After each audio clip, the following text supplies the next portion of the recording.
But let's go out to the fan hotline, bringing our first guest of the day. He covers the NFL on a national level for NFL.com. He is Eric Edholm. Appreciate him giving us some time as always. And this time of year, always ripe with storylines. So, Eric, thanks so much for giving us some time, my man. I hope you had a nice summer.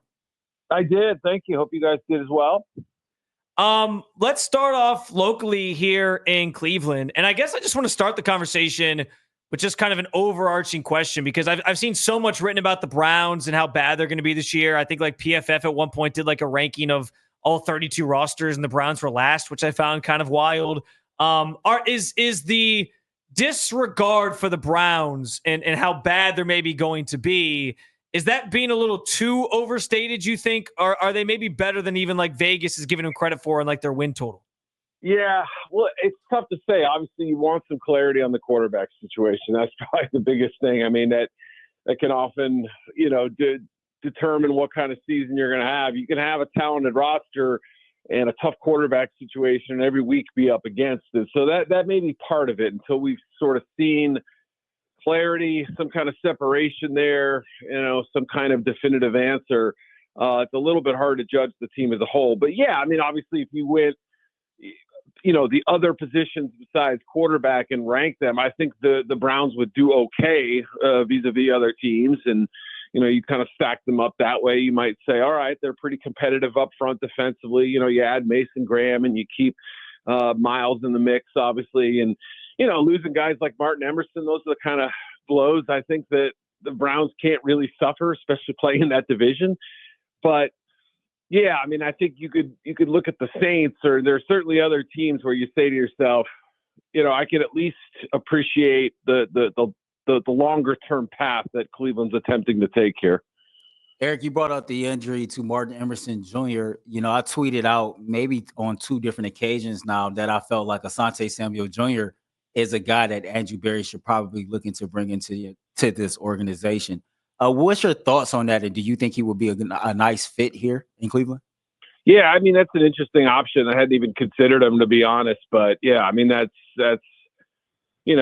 I would say at least one possibility that every year, when you talk to the kind of the pro side guys, they're going to tell you it's really hard to find defensive backs who can handle more than one job or be sort of put in the spotlight a little bit. And, this isn't a guy who's had massive interception totals like his dad did in the NFL. And, he has starting experience out in LA and was, pretty much their outside guy for a few years now, but the results weren't great. So, it's an option for sure. I think he's probably better than a lot of the other free agents in that position. It's usually so thin this time of year, especially with rosters still at 90 guys. Unless it's a cost issue, unless he's asking for, more money than they're willing to spend. I mean, I would think that that's somebody you look at. Eric Edholm joining us on the hotline. You talked a lot or alluded to a lot the Browns quarterback situation already. If it was up to you, like what do you think the best decision is for the Browns in terms of a starter early in the season at least?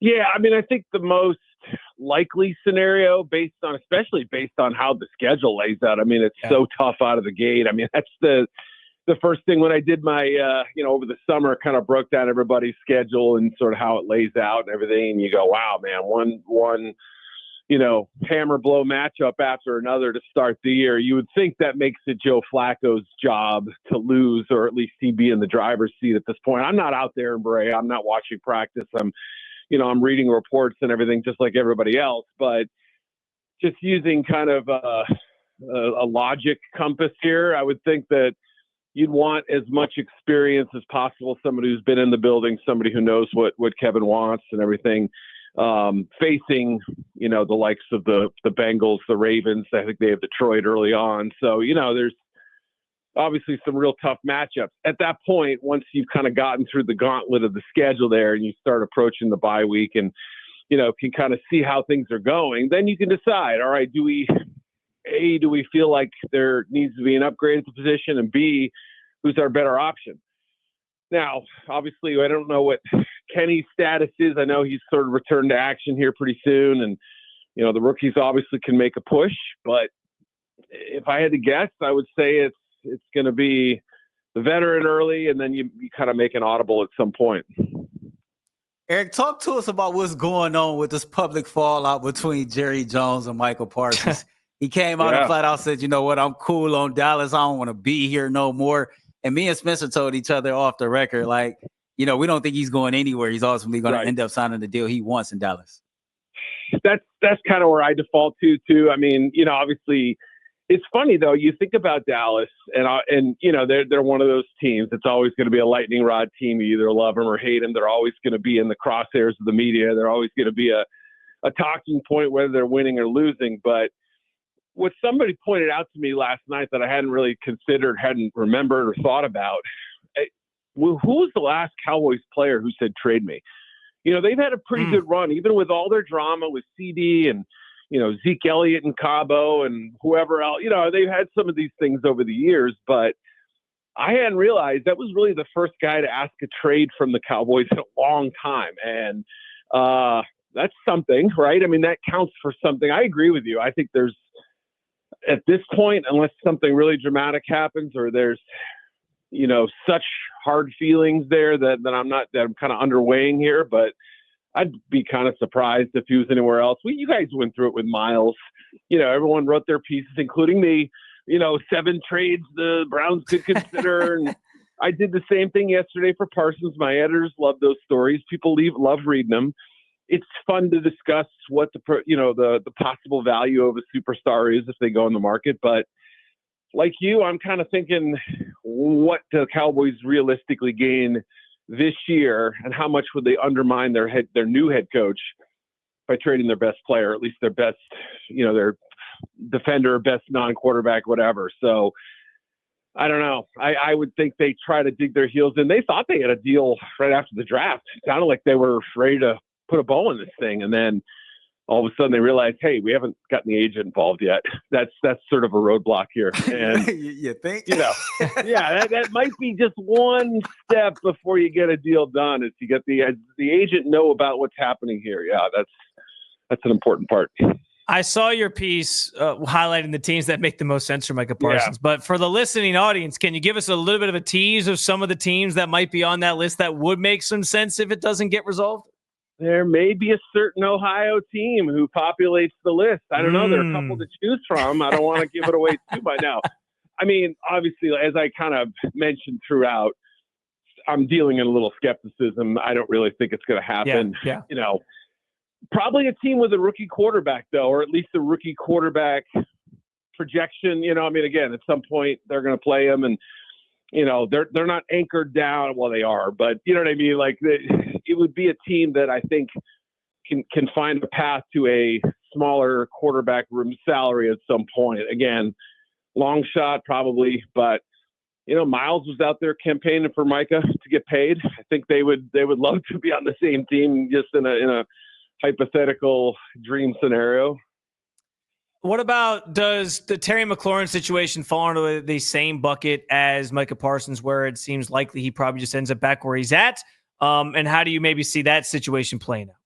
Great question. Another trade demand, I would say, that's a little bit surprising. You know, Terry obviously has become kind of one of the leaders in that locker room. And after last season, I mean, boy, what a cleansing year that was for that franchise, which has been like, you know, cloaked in controversy and everything else. So this is obviously not the development that the Commanders wanted. I think they were probably a little bit surprised by it at some point when they found out this was going to be the case, just because he's been such a good soldier for them. You know, he's already been paid once. So I don't know. I don't know what's going to happen here. I would say, like Parsons, it's probably unlikely. I even kind of joked, right? You know, 2 division rivals could make a deal. They got disgruntled players. But yeah, I mean, it's probably going to end up with them signing a deal and keeping him there. But right now, you can obviously see there's an impasse. Eric, earlier we were talking about Kevin Stfansky, and I was asking the question, you know, to the audience, their opinion on if he has grown or not as a head coach going into year 5 and during his tenure here in Cleveland. There are mixed opinions locally about Kevin Stfansky. Can you give any type of national vibe on what people think about Kevin Stfansky in the NFL world? Do you mean 2-time Coach of the Year, Kevin Stefanski, right? Yeah. I know, and it's funny because it's obviously been such a strange and rocky road to get to this point. Year one was, unquestioned, success, a season everybody will remember there. And, year two, roadblocks and controversy, and you start getting off track a little bit, and you wonder, is this guy going to be the next, Matt Nagy, a guy who has a great first year and then just kind of trickles into mediocrity? And obviously, the season with Joe getting back to the playoffs, I think won a lot of people over. I wouldn't say it was funny because I was a little bit surprised he won that second Coach of the Year award, and I'm kind of blanking who the other guys were at that time. But I remember Ryan he was one. Yeah, D'Amico was the one. That's one of them, certainly. There were a couple other really strong candidates that year. Good call. So, again, that's obviously what you start his title with is a guy who, aren't many guys who won more than one.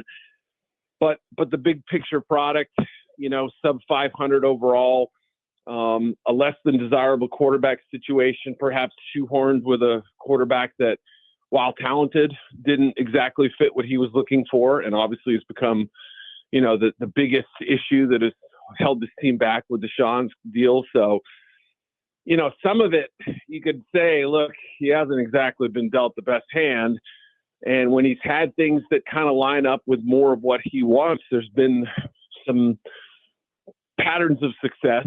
So, I don't know. I'm kind of ambivalent on him a little bit. I think there's some real signs that he knows what he's doing, and some question marks as to whether there's a ceiling to what he can do. I think that's well said. That's why I think it makes it hard to, if you're doing like a ranking, to rank him, because there are those signs that he can do it, but there's also some setbacks along the way as well. Talking with Eric Edholm, just a few more minutes with him here on the Fan Hotline. I want to stay in the division here for a second. I'm so fascinated by everybody's opinions on Aaron Rodgers because there's just so much divisiveness. Some people think he's just completely washed. Some people think there's still something left in the tank, especially based on how he played at the end of last season. Where do you stand on Aaron Rodgers and what he has left? And what does that mean theoretically for the Steelers season, where it seems like they're really going all in? They really are. And obviously we saw this sort of the same type of approach, I guess you could say, play out in New York 2 years ago. And then last year we're playing it back of all in. And, well, we've got him and we might as well build around him. And this is the way we got to do it. Obviously with Pittsburgh, it's a little different because there was an infrastructure in place. There's a head coach who's been there for a million years, who's had, it's a ton of skins on the wall, ton of success, a little lack of recent success. Fair to point out with Mike Tomlin's record. I think the locals do it all the time. They're certainly frustrated that the playoff wins have not been there since 2016. So, you have this sort of swirling discontent, but a talented enough roster that, with the right quarterback would certainly make for a pretty good situation, especially after getting DK and Jonnu and all the pieces this offseason. So, I'm fascinated. I did watch a lot of Aaron. For whatever reason, I ended up drawing a lot of Jets games down the stretch last year when everyone else wanted to get rid of him. I had to sit through some Jets games, and I think he played better than some people gave him credit for, but not to the 2021 level or 22, whatever it was, his last great year in Green Bay. So, yeah, in that division with a lot of new faces, does the stability of Tomlin and the rest of that locker room kind of help buoy things the way that the Jets couldn't for Aaron? I just don't know, because I think obviously he's still a great quarterback with more limitations than he used to have. Eric, let me see if I can frame this right, because I'm excited to see where we're going to be a year from now with the NFL, and here's why. This year after the NFL draft, we've seen something that we had never seen before. I think the top 5 guys, minus Quinshon Judkins, of course, in the second round, all signed guaranteed deals. And it got me to thinking, okay, what if next year, pick 33 is a quarterback? I wonder what that fully guaranteed deal is going to look like. Talk about where we are now in the NFL, now that we got guys being drafted, top 5 second round, getting fully guaranteed deals, and what that can look like if that pick 33 is a quarterback this upcoming year. Yeah, that's interesting. It's probably something I'll end up, circling back with some agents on. I talked to a few who had clients who were, in that second round kind of limbo where, the first 2 deals it was Carson, right? And then the other one was the Texans receiver as well, were the two that dropped immediately. And then everybody else was kind of in a holding pattern there for a while. So that's a great point you bring up too about a quarterback. Obviously we saw Will Levis go in that slot a couple years ago where he fell out of round one, ended up being a very high second rounder, second pick of the round. So, obviously Shedeur was a massive story this year. Quarterback falling is always going to be that. And, there certainly could be a scenario where a guy falls out of round one and goes early in round two. And I don't say falls victim to that, but like falls into the, the kind of the tractor beam of that. I don't know the answer, to be honest. And it was fascinating to see the first time really since the draft labor contract rules were changed. You're basically slotted, how this percentage of guaranteed money ended up being a hang up for a lot of people. Eric, we'll get you out of here with this. We have about a minute left. Give me a team that you think regresses, takes a step back from last year, and a team that maybe surprises some people in 2025. Well, I think Washington could take a step back. I don't think they're going to be a worse team, but I could see them taking the same kind of, or at least not going forward the way people expect. We saw that with the Texans. They were everybody's darling entering last year. And how far is C.J. Stroud going to carry this team? And, if everything isn't right, or if that Commander's defense hasn't taken a step forward, or, Debo gets hurt, or the offensive line additions don't upgrade the situation, still a tough division, obviously. I think Giants are going to be better. They're not going to be the kind of a joke of a team that they were. I think their schedule's brutal, but Eagles are still going to be there. Minnesota, there's no way they're winning 14 games again, but I still think people are underrating them in some respects. So from a win total standpoint, they in Detroit are going to have a hard time winning as many games as they did a year ago because I think the Bears are going to be better and I think the Packers are going to be better. But, major fall-offs, I don't know if there's that one team that just screams nosedive or anything, but those are a few obvious candidates, I think.